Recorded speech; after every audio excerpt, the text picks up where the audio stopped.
तो स्टार्ट करते हैं अपना हाइड्रोकार्बन की क्वेश्चन प्रैक्टिस। और क्वेश्चन नंबर 1 नोट करो फटाफट। देखो तुम्हें क्वेश्चन लिखना नहीं है, तुम्हें क्वेश्चन सुनना है एक बार और सुन के उसकी जो मेन चीज़ें ना वो लिखते हुए चलना है। क्वेश्चन क्या है? क्वेश्चन ये कि ऑन हेलोजिनेशन मतलब कौन सी रिएक्शन। देखो अब है ना अपने को ना सवाल का पोस्टमार्टम करना पूरा तरीके से। अगर मैं बोलता हूँ कि ऑन हेलोजिनेशन कौन सी रिएक्शन हो सकती है और क्या हो सकता है? एक तो फोटो हेलोजिनेशन हो सकता है, एक ब्रोमिनेशन वाला भी तो हो सकता है, टेस्ट ऑफ अनसैचुरेशन। या तो हो सकता है X2 विथ HNU या हो सकता है X2 विथ CCl4, दोनों पॉसिबल है। अब तुम्हें कैसे पता चलेगा कि X2 विथ HNU है या X2 विथ CCl4 है? दोबारा सोच एक बार। अच्छा बस, अगर X2 विथ HNU है दैट मीन्स कि तुम्हारा जो रिएक्टेंट होगा वो एल्केन होगा, और अगर X2 विथ CCl4 है मतलब एल्कीन या एल्काइन। टेस्ट ऑफ अनसैचुरेशन एक नाम से इतना समझना है अपने को। तब कई बार बोलते हैं ना टिंगर ऐसे बोलते हैं कि सर हमें मतलब क्लास में तो समझ में आ जाता है, पेपर में सवाल के आंसर नहीं आते। वो इसलिए नहीं आते क्योंकि तुम कभी ऐसे करते ही नहीं। तो आगे बढ़ते हैं। अब इसने बोला कि on halogenation an alkane gives only one mono halogenated product. तो ये बोल रहा है कि भाई एक एल्केन तुम्हारे पास में है और उस एल्केन का तुम करा रहे हो हेलोजिनेशन करवा रहे हो, उसके बाद में तुम्हें एक केवल है ना only one mono halogenated product मिल रहा है। मोनो हेलोजिनेटेड प्रोडक्ट इसका मतलब डेफिनेटली कौन सी रिएक्शन है भाई? फोटो हेलोजिनेशन, क्योंकि साफ साफ बोल रहा अगला एल्केन है और एल्केन का अपने को करवाना है हेलोजिनेशन। अब यहाँ पे एक नाम निकल के आ रहा है only one mono halogenated product. इसका क्या मतलब? केवल एक ही स्ट्रक्चर बनेगा। ठीक, आगे बढ़ते हैं। Then the alkane may be. अब इसने बोला कि इनमें से कौन सा ऐसा एल्केन है जो आंसर रहेगा। ऑप्शन लिखो फटाफट पहला और आंसर बताना, हाथ खड़े करना, बोलोगे नहीं कोई भी। पहला ऑप्शन है 2 मिथाइल ब्यूटेन। आईपीएस से नाम दिया, स्ट्रक्चर बनानी पड़ेगी 2 मिथाइल ब्यूटेन। और दूसरा आ गया यहाँ पे 2,2 डाइमिथाइल प्रोपेन। 2,2 dimethyl propane. और तीसरा ऑप्शन है तुम्हारा साइक्लोपेंटेन। साइक्लोपेंटेन, ठीक है ना। राइटिंग थोड़ी सी बढ़िया मेरी, बाकी तुम मैनेज कर लेना। और फोर्थ ऑप्शन यहाँ पे नन ऑफ दिस। बोलो फटाफट आंसर बोलो, आगे बढ़ते हैं फटाफट। सबका आंसर आ गया। सबसे पहला काम तुम्हें क्या करना है, इनकी स्ट्रक्चर्स बनानी है। तो 2 मिथाइल ब्यूटेन की स्ट्रक्चर बनाओ। तो ये हो गया ब्यूटेन 4 कार्बन का और 2 पे आ गया मिथाइल। हाँ है ना, सबका आ रहा है। 2 पे मिथाइल, 1 2 3 4 ब्यूटेन। नेक्स्ट देखो 2,2 डाइमिथाइल प्रोपेन। तो प्रोपेन बनाओ पहले, तो प्रोपेन के बाद में 2,2 डाइमिथाइल, तो ये 2,2 डाइमिथाइल लगा दिया अपन ने। फिर नेक्स्ट देखो साइक्लोपेंटेन। तो साइक्लोपेंटेन मतलब 5 का चक्कर। ये 3 स्ट्रक्चर तुम्हारे सामने हैं। इन 3 स्ट्रक्चर्स में एग्जाम्पल के तौर पे Cl2HNU करा लो। कोई भी कराना है Cl2HNU कराओ। तो Cl2HNU कराने में बताओ कि इसमें अगर मैं Cl2HNU करवाता हूँ तो कितने केस बन सकते हैं? क्लास में कराया हुआ सवाल है, बोलो 4 बनेंगे क्या? यहाँ पे एक केस, यहाँ पे मैं जो 4 बोल रहा हूँ उसका मतलब ये है, जैसे एक बार बना के दिखा देता हूँ। पहला क्वेश्चन है कि भाई एक तो तुम यहाँ से H हटाओ, Cl लगाओ, एक तो ये बन सकता है। उसके अलावा तुम यहाँ पे देखो इधर भी एक H है, इसको हटा के Cl करो, दूसरा ये बन सकता है। और तीसरा ये वाला बन सकता है। और 4 तुम लास्ट में लगा दो यहाँ पे, ये भी बन सकता है। 4 केस बन सकते हैं। ठीक, इसका मतलब ये आंसर होगा? आंसर होगा? नहीं होगा। हमें क्या चाहिए? ओनली वन, सिंगल प्रोडक्ट चाहिए। नेक्स्ट ये देखो, इसमें कितने बन सकते हैं? इसमें एक ही बनेगा। कारण यहाँ पे मिथाइल है, यहाँ पे मिथाइल है, यहाँ पे मिथाइल और यहाँ पे मिथाइल। किसी भी एक मिथाइल में से H हटाओ और Cl लगाओ, एक ही कंपाउंड बनेगा। ठीक, अब तुम बोलोगे सर बीच में भी लगा दो, पॉसिबल है क्या? क्यों? हाइड्रोजन ही नहीं है भाई, ऑलरेडी 4 बॉन्ड है, 5 बॉन्ड कहाँ से, घर से लाओगे क्या? तो ये अपना आंसर हो गया। नेक्स्ट ये वाला बताओ, इसमें होगा कि नहीं होगा? जल्दी बोलो। होगा कैसे? यहाँ पे किधर से भी H हटाओ और लगाओ, सबका नाम सेम ही आएगा, क्लोरोसाइक्लोपेंटेन। अब तुम यहाँ लगा लो, यहाँ लगा लो, यहाँ सबका आईपीसी नेम सेम ही है और सब एक ही स्ट्रक्चर है। तो आंसर क्या होगा? सेकंड और थर्ड।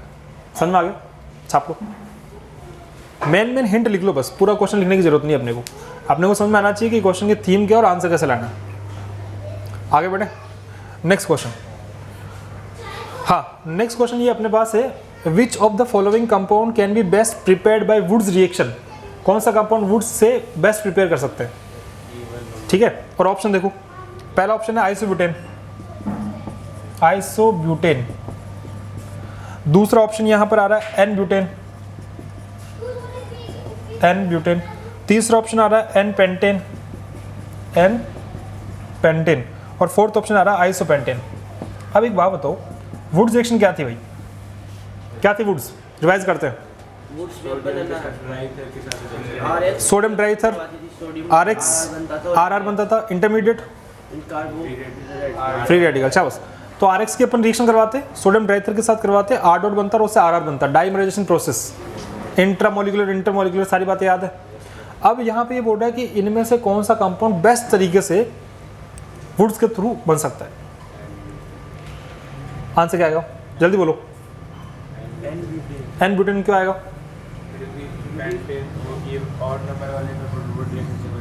शाबाश, सुपर्ब।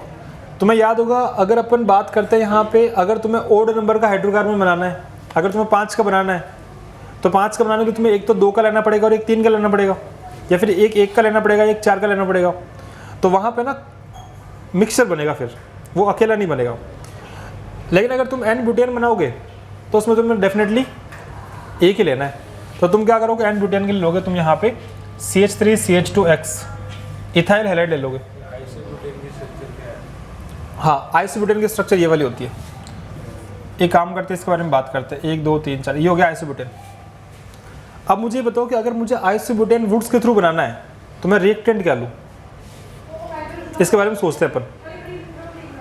आइसोब्यूटेन बनाना है तो रिएक्टेंट क्या लें?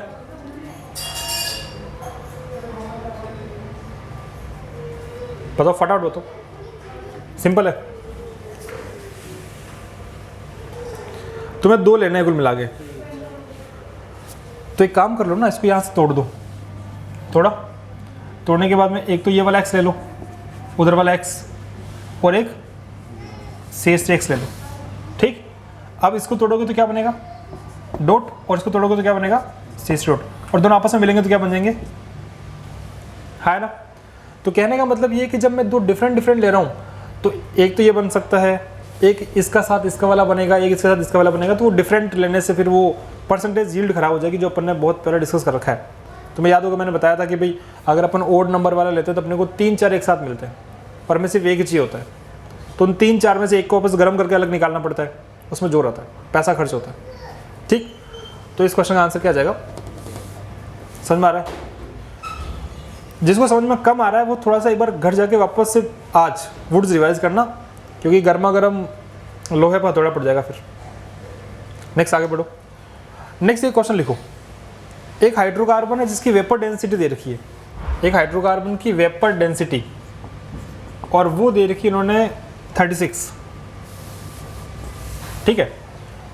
और उससे ये बोला कि ये जो हाइड्रोकार्बन ए है ये केवल एक मोनोक्लोरो प्रोडक्ट बनाता है। तो हाइड्रोकार्बन ए क्या होगा? हाइड्रोकार्बन ए के बारे में सिर्फ एक इन्फॉर्मेशन हमारे पास में, वो है वेपर डेंसिटी इक्वल टू 36, और दूसरी इन्फॉर्मेशन है कि हाइड्रोकार्बन ए जो है वो अगर इसका फोटो हैलोजनेशन करवाते हो तो उससे अपने को सिंगल प्रोडक्ट बनता, सिंगल। और तुम्हारा ऑप्शन तुम्हारे सामने है, पहला ऑप्शन देखो,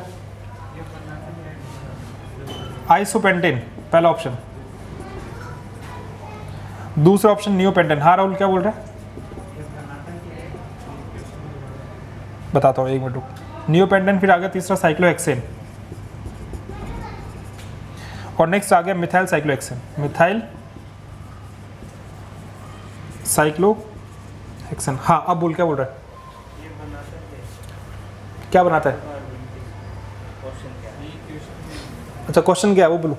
क्वेश्चन ये है कि तुम्हारे पास एक हाइड्रोकार्बन, इन चारों में से कोई एक है, इनमें से कोई एक हाइड्रोकार्बन है जिसका वेपर डेंसिटी जो है ना वो 36 है। वेपर डेंसिटी समझते हो, वाष्प घनत्व, वो 36 है। और दूसरी इंफॉर्मेशन ये है कि अगर इनमें से किसी का भी तुम फोटो हैलोजनेशन करवाते हो तो एक सिंगल स्ट्रक्चर मिलती है।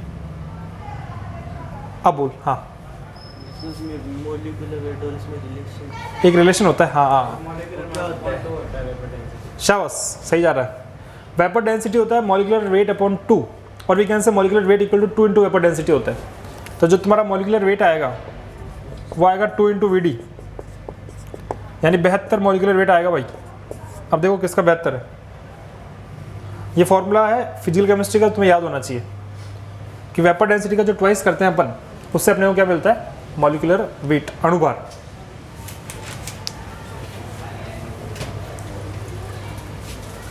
बताओ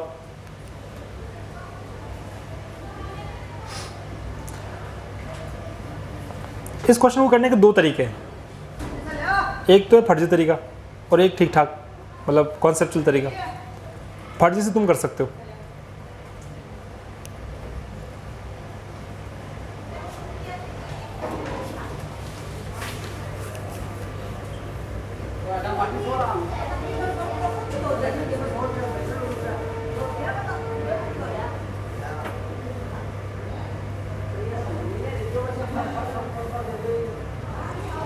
हाँ भाई हो गया, हो गया भाई, इसका तो हो गया, बाकी लोग बताओ।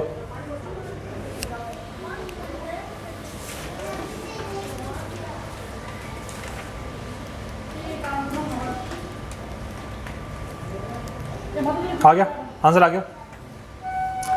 तो क्या लग रहा है आंसर क्या होना चाहिए, जल्दी बोलो। Cyclohexane, neopentane. अच्छा, और कोई किसी के पास कोई तरीका? देखो फर्जी तरीका क्या था, फर्जी तरीका था कि तुम इनके स्ट्रक्चर्स बना लो। आइसोपेंटेन, ये हो गया आइसोपेंटेन। नियोपेंटेन, ये हो रहा नियोपेंटेन। साइक्लोहेक्सेन ये रहा, और मिथाइल साइक्लोहेक्सेन ये रहा, है ना। ये तुम्हारे पास स्ट्रक्चर्स आ गए। अब तुम्हें इन स्ट्रक्चर्स को देखना है और फोटो हेलोजनेशन करवाना है, और एक तुम्हें मिल जाना चाहिए आंसर। तो इसमें अगर तुम करवा दो तो कितने बनेंगे, 4। अभी बताया था 1 2 3 4, हमारा आंसर ही नहीं है, गेम से बाहर हो गया। इसमें कराओगे तो हो सकता है, इसमें कराओगे तो हो सकता है, और इसमें कराओगे तो 2 नहीं, बहुत सारे हैं, 1 2 3 4 5, तो ये 2 तो बाहर हो गए। अब 50% चांसेस है कि तुम्हारा तुक्का सही हो जाए, बाकी भगवान भरोसे, ठीक। अब वो 50% तुक्के को 100% करने के लिए तुम्हें चेक करना पड़ेगा कि किसका वेट क्या है, 72। और 72 वेट किसका होगा, इसका देखो एक बार, C5H12, 12 5 60 12 72, खत्म। नीचे वाले का 72 नहीं आएगा, नीचे वाले का वेट है C6H12, तो ये हो गया, ये तो खुद ही 72 हो गया। 12 तो 12 में बाद में आएगा, तो ये नहीं आएगा, ठीक है। तो इसमें दोनों देखो, इन्होंने दिमाग पूरा लगाया, इन्होंने बिल्कुल फिजिकल को भी यूज़ किया है, वरना ये चाहते तो इस ऑप्शन को है ना ऐसा कुछ बना लेते कि अपन तुक्का लगाते तो अपना सही हो जाता। मान लो इस ऑप्शन को मैं ऐसे कर लेते हैं यहाँ पे ऐसे, अब तो एक ही ऑप्शन बचा, अब तो आंसर दिखा देते अपन बिना वेपर डेंसिटी के अंदर घुसे, समझ रहे हो। बट ये चाहते थे कि अपन फिजिकल वाली बात को भी रिलेट करते हुए चलें, तो ऐसे क्वेश्चन थोड़े बढ़िया बनते हैं पेपर में। नेक्स्ट क्वेश्चन, नेक्स्ट सिंपल सवाल है, आराम से कर सकते हो। इसके लिए मैं पेन नहीं चलाऊंगा, तुम आंसर बताओगे। देखो एक कंपाउंड है, उसका फॉर्मूला है इथाइल आयोडाइड। देखो फॉर्मूला लिखो, इथाइल आयोडाइड। क्या फॉर्मूला हो सकता है, CH3CH2I, समझ में आ रहा है, CH3CH2I एक फॉर्मूला ही हो गया। और दूसरा तुम्हारे पास फॉर्मूला है N propyl iodide. N propyl iodide का फॉर्मूला क्या होगा, जल्दी बोलो। CH3CH2CH2I, मतलब 3 कार्बन ले लो फटाक से और I लगा दो पीछे, खत्म। अगर तुम करवाते हो इनका वुड्स रिएक्शन, तो बताओ कौन सा आंसर नहीं बन सकता, है ना। अगर इन दोनों का वुड्स करवाएंगे तो कौन सा आंसर नहीं बन सकता। ऑप्शन पहला, ये वाला ऑप्शन है पहला, ब्यूटेन। दूसरा ऑप्शन है प्रोपेन। तीसरा ऑप्शन है पेंटेन। और फोर्थ ऑप्शन है भाई अपना हेक्सेन। ये आ गया हेक्स, ठीक है। कौन सा आंसर नहीं बनेगा ये बताओ फटाफट।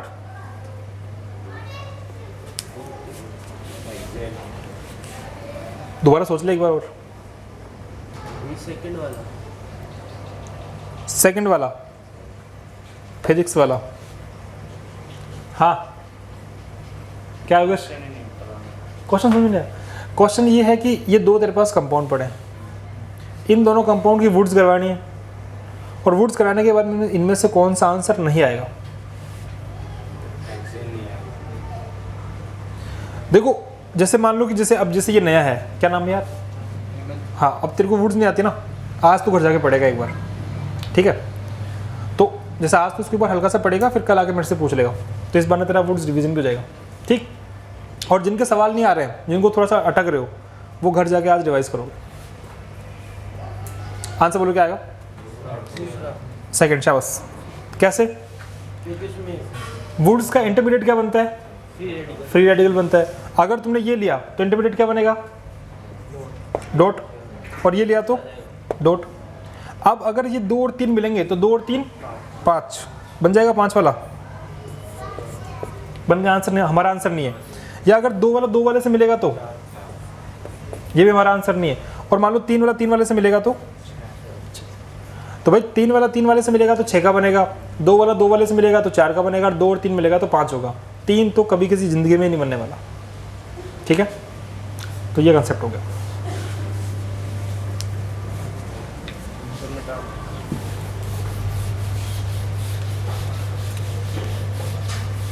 नेक्स्ट आगे बढ़ते हैं।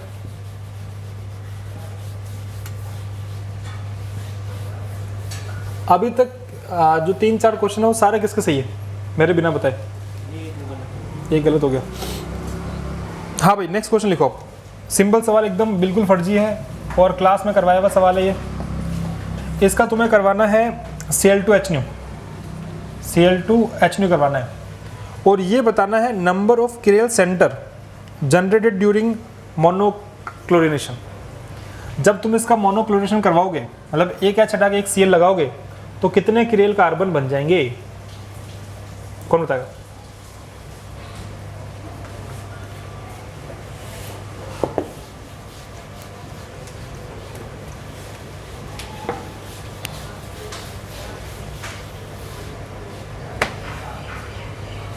हाँ जी, फटाफट।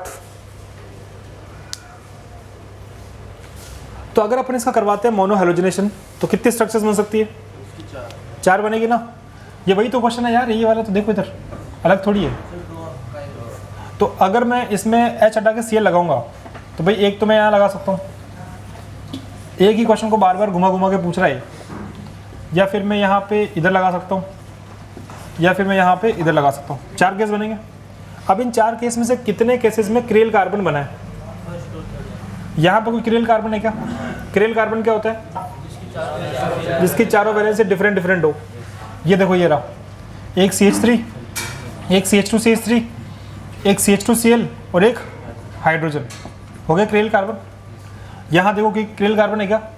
बिल्कुल नहीं है भाई, दोनों सेम ही है। CH3 सेम आ गए। यहाँ देखो कौन सा वाला? Cl वाला क्रियल कार्बन है इस बार। और यहाँ पे तो कुल मिला के क्रियल कार्बन कितने बने? तो आंसर क्या आएगा? दो। खत्म। कर लो, छाप लो। अब आगे वाला सवाल तो शानदार है भाई, इसमें तो मजे आ जाएंगे तुम्हें। देखो तुम्हारे पास है ना एक क्वेश्चन है, और इसका आंसर भी तुरंत दोगे तुम, मुझे ऐसा लगता है। मेरे को उम्मीद है कि इसका आंसर चुटकियों में आने वाला है। देखते हैं कि आने वाला भी है कि नहीं आने वाला है।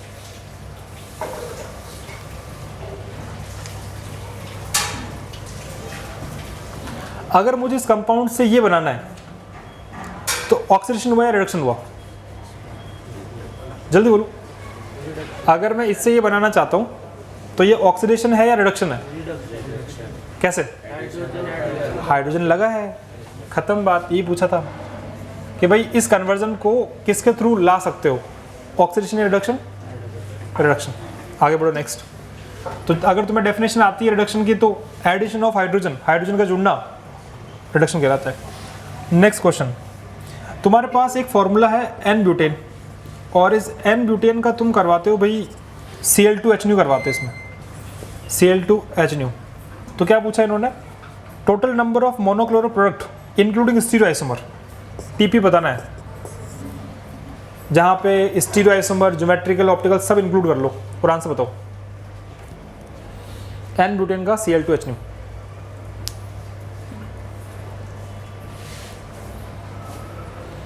क्या आएगा? 3 आएगा। सबसे पहला काम, एन ब्यूटेन के स्ट्रक्चर बना लो। सिंपल 4 कार्बन के डंडे लगा दो ऐसे, ठीक। अब मुझे क्या करना है, एक एच हटाना, एक सीएल लगाना है। तो मैंने एक एच हटा के एक सीएल यहाँ पे लगा दिया, एक केस, और दूसरा केस ये वाला हो गया। और कोई केस बनेगा? नहीं बनेगा।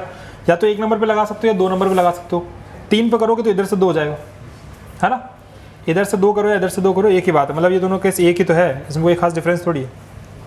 तो इनको नहीं करेंगे अपन, और इस पे लगाने से भी कोई मतलब नहीं, इधर करो या उधर करो, एक ही बात है। अब ये तुम्हारे पास 2 स्ट्रक्चर है, इसमें अगर स्टीरियो आइसोमर्स को अपन ले तो क्रियल कार्बन और ज्योमेट्रिकल सेंटर देखने पड़ेंगे। यहाँ कोई क्रियल कार्बन है क्या? यहाँ पे कौन सा?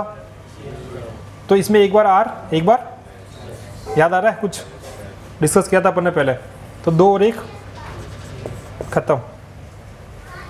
थोड़ा सा इसके अंदर है ना क्रियल विरेल वाली बातें आ रही है, तो जिन्होंने पढ़ रखा है उनको तो आता होगा, बट जिन्होंने नहीं पढ़ा है उनके तोते उड़ रहे होंगे थोड़े से, घबराना मत, कर लेंगे अपन। हाँ भाई नेक्स्ट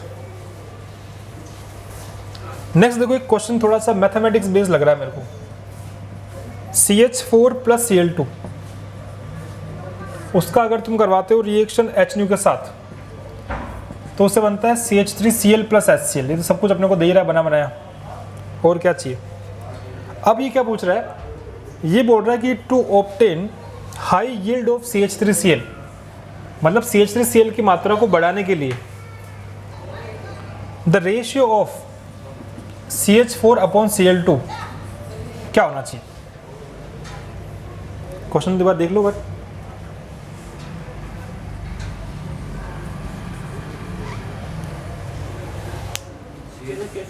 वापस बोलता हूँ, क्वेश्चन बोलता हूँ मैं ना। देखो मैं बता रहा हूँ, ये क्या कर रहा है, ये बोल रहा है कि भाई ये एक रिएक्शन है और इस रिएक्शन में ये चीज़ बन रही है और मैं चाहता हूँ कि इसकी मात्रा खूब बने, है ना। तो उसके लिए मैं अगर CH4 डिवाइड बाई Cl2 करूँ तो यहाँ जो वैल्यू आएगी मेरे को, वो वैल्यू कम आनी चाहिए, ज़्यादा आनी चाहिए। मतलब अगर मैं एक रेशियो लूँ, इस रेशियो की वैल्यू हाई हो तो ज़्यादा बनेगा, या लो हो तो ज़्यादा बनेगा, या बराबर लो तो ज़्यादा बनेगा। ऑप्शन तुम्हारे सामने है, हाई, लो, इक्वल और can not be predicted. Equal, सोच लो एक बार और।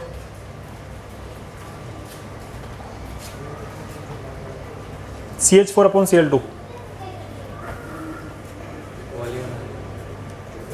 इक्वल, इक्वल में तो नहीं जमेगा यार, या तो हाई होगा या लो होगा, उधर दिमाग लगाओ। लो कैसे? ऊपर वाला अगर ज़्यादा भी होगा तो आपने एक रिएक्शन करवाई थी, इसके अंदर Cl2 रिएक्शन करके हाँ एक Cl डॉट बच जाता है, हाँ, फिर वो वापस रिएक्शन करके ऐसे रिएक्शन कंटिन्यू। तो उसे लो कैसे साबित किया तूने कि लो होगा? शाबाश, सही जा रहा तू। एक बात बताओ, अगर मैंने यहाँ पे इसकी वैल्यू लो ली है ना, इसकी वैल्यू लो करी, ध्यान से सुनना भाई, अगर इसकी वैल्यू लो कर रहा हूँ इसका मतलब Cl2 क्या है, कम है या ज़्यादा है? Cl2 ज़्यादा है ना भाई। अगर तुम यहाँ पे वैल्यू, अगर जैसे मान लो 1/1 है तो 1 ही आएगा रेशियो, और मैं चाह रहा हूँ कि वैल्यू जो है वो 1 से कम होकर 0.5 हो, तो डेफिनेटली मुझे 1/, क्या करना पड़ेगा, 2 करना पड़ेगा। तो अगर मैं Cl2 की वैल्यू बढ़ाता हूँ तो रेशियो घटेगा, और Cl2 की वैल्यू बढ़ाने का मतलब ये हो गया कि CH4 प्लस Cl2 एक्सेस, बोलो हाँ है ना। अगर तुम बोलते हो कि Cl2 बढ़ाना है, इसका मतलब Cl2 के मोल तुम एक्सेस में लोगे, और अगर तुम Cl2 के मोल एक्सेस में ले रहे हो तो आंसर क्या आएगा? Cl2 अगर मैं आधिक्य में लेता हूँ, खूब सारा Cl2 लेता हूँ, तो क्या होगा? CCl4 बन जाएगा, क्लास में करवा तो रखा है।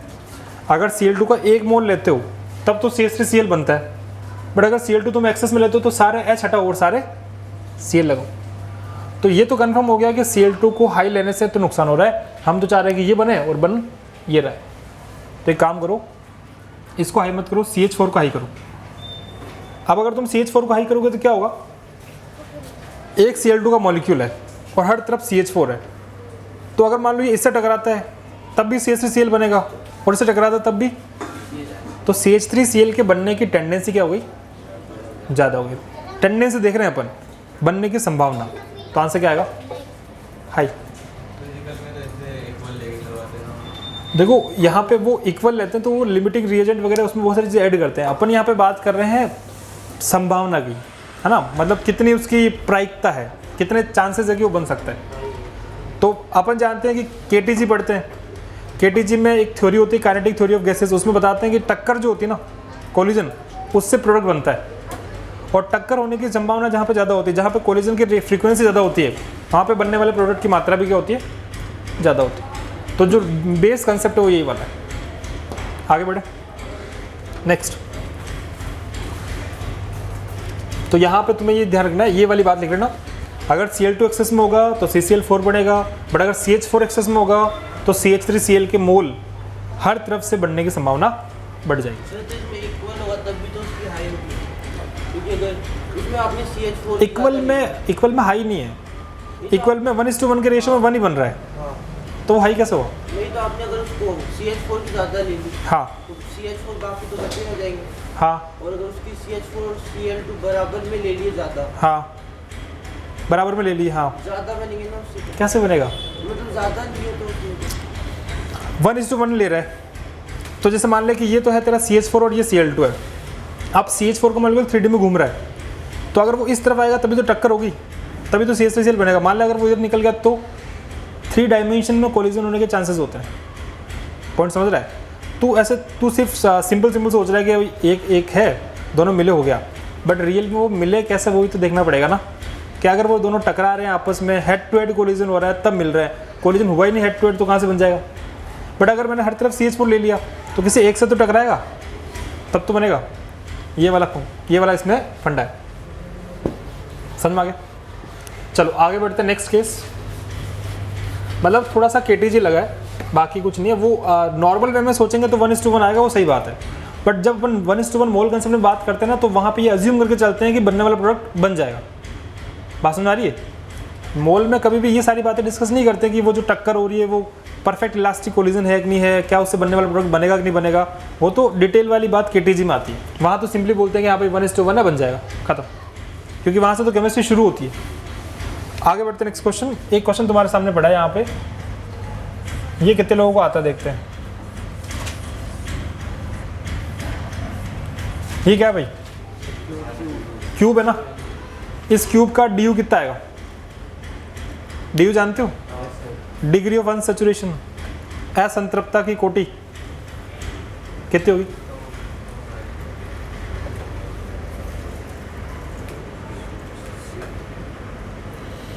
थोड़ा बहुत देखो, अब पुराना भी आएगा, ऐसा नहीं कि पूरा अपन जो पढ़ रहे हैं, कुछ 11th की बातें भी आ रही है, क्योंकि अपन ये बुक सोल्व कर रहे हैं। देखो पहले तो एक बात समझो, अगर तुमने इस बुक के एक सवाल को दिमाग में बिठा लिया, चाहे तुमने सोल्व किया हो चाहे तुमने घोटा हो, मान के चलना कि तुम्हारे नंबर खींचने वाले तगड़े तरीके से। तो तुम्हें हर क्वेश्चन को जो समझ में आ रहा है ठीक है, जो समझ में नहीं आ रहा है उसको कंसेप्ट बना के रिवाइज करना घर जाकर, उससे वो किताब के हर सवाल तुम्हारे दिमाग में फीड हो जाएंगे। फिर अब बात आती है DU की। DU क्या होता है? डिग्री ऑफ अनसैचुरेशन क्या होता है? फॉर्मूला होता है। फॉर्मूला क्या होता है?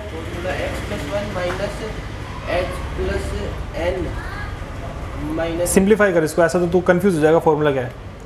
देखो ये होता है डिग्री ऑफ अनसैचुरेशन। इसका एक 5 मिनट का वीडियो अपने चैनल पे पड़ा है, वो जाकर देख लेना एक बार 5 मिनट का, तुम्हें पूरी इसकी फील आ जाएगी क्या है ये होता है बेसिकली किसी भी मॉलिक्यूल में अनसैचुरेशन को मेजरमेंट करने की टेक्निक।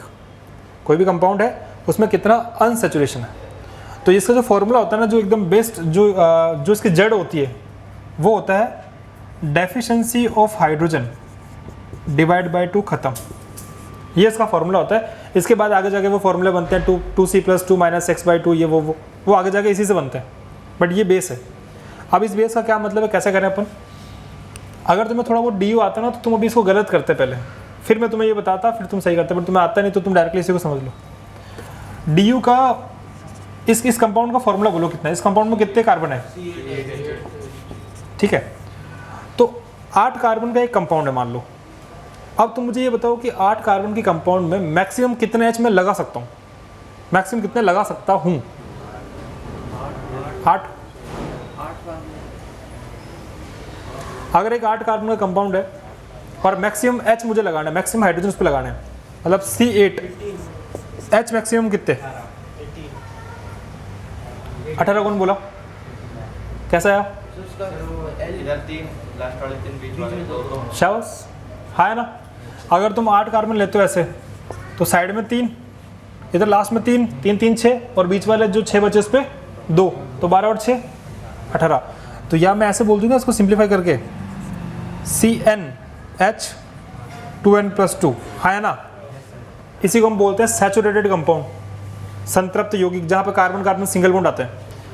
तो 8 कार्बन के हिसाब से मैक्सिमम 18H लगा सकते हैं, और हमने कितने लगा रखे हैं, तो डिफरेंस कितने का आ गया, तो 18 - 8, ये तो है डेफिशिएंसी, डिवाइड बाई 2 करो, कितना आएगा, खत्म। बात समझ आ रही है कि 8 कार्बन के हिसाब से मैक्सिमम में उतने लगा सकता था, बट मैंने कितने लगा रखे हैं, तो लगा इतने सकता था और अभी इतने है, तो जो डिफरेंस है वो क्या है, कमी है, डिवाइड बाई 2, खत्म। आंसर तो फॉर्मूले से आ जाएगा, मना नहीं कर रहा हूँ, बट वो जो फॉर्मूला है ना, वो तो उसमें ना कभी गलत कर सकता है, प्लस माइनस, तो x + y - z को तू +z भी कर सकता है, क्योंकि तो अटक जाएगा। बट यहाँ कुछ नहीं करना, सिंपल सा काम है। एक क्वेश्चन और देता हूँ,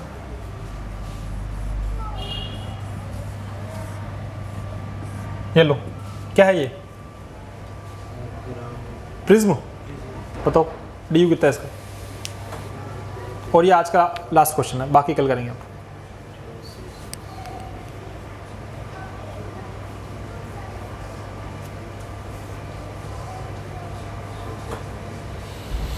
फटाफट फॉर्मूला लिखो, मैक्सिमम देखो और ख़त्म करो। 4 आएगा, बाकी लोग 4 आ रहा है, शाबाश, ख़त्म। इसका फॉर्मूला क्या आ रहा है पहले बताओ, C6, 6 के हिसाब से मैक्सिमम कितने लगा सकते हैं, 6 दूनी 12 + 2 14 हो गया ना, और अभी कितने लगा रखे हैं, डिवाइड बाय, ख़त्म। अब अगर तुम्हें मान लो DU आता है ना, तुम्हें मान लो अगर DU आता, तुम पता क्या करते, तुम कभी भी ये फॉर्मूला नहीं लगाते, तुम लगाते शॉर्टकट, नंबर ऑफ रिंग्स, है ना। अगर तुम्हें DU आता तो वहाँ पे से लिखाया जाता है, क्लास में बताया जाता है कि किसी कंपाउंड में जितने डबल बॉन्ड है, जितनी रिंग है, उतने DU होते हैं। तो तुम यहाँ पे देखते हैं कितनी रिंग है भाई, 6, तो आंसर कितना आएगा, 6, और आंसर कितना आ रहा है, ये गलती करते हैं वहाँ पे। इस टाइप से कंपाउंड्स होते हैं, उनका तो होता है नंबर ऑफ फेसेस माइनस बना, वो ऐसे रट्टा लगवा देते हैं, बट ये है मेन थीम, वो करवा देते हैं, उसमें -1 करते हैं, मेरे को पता है, चलता है जुगाड़ काम। बट अपन ऐसी कोई चीज़ नहीं पढ़ेंगे जो आगे जाके फेल हो जाए।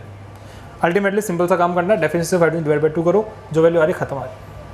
चलो तो आगे करते हैं कल, लेकिन ध्यान रखना अभी तुमने 4-5 क्वेश्चन लगाए, अभी तुमने लगभग लगा दिए 10 क्वेश्चन, ठीक है। 9, एक लास्ट क्वेश्चन और ले लो, चलो 10 में बता देता हूँ। तुम्हारे पास ये कंपाउंड, देखो कितना सिंपल सवाल है, तुम्हारे पास ये कंपाउंड पड़ा क्यूब, और इस क्यूब से तुम्हें बनाना है भाई ये,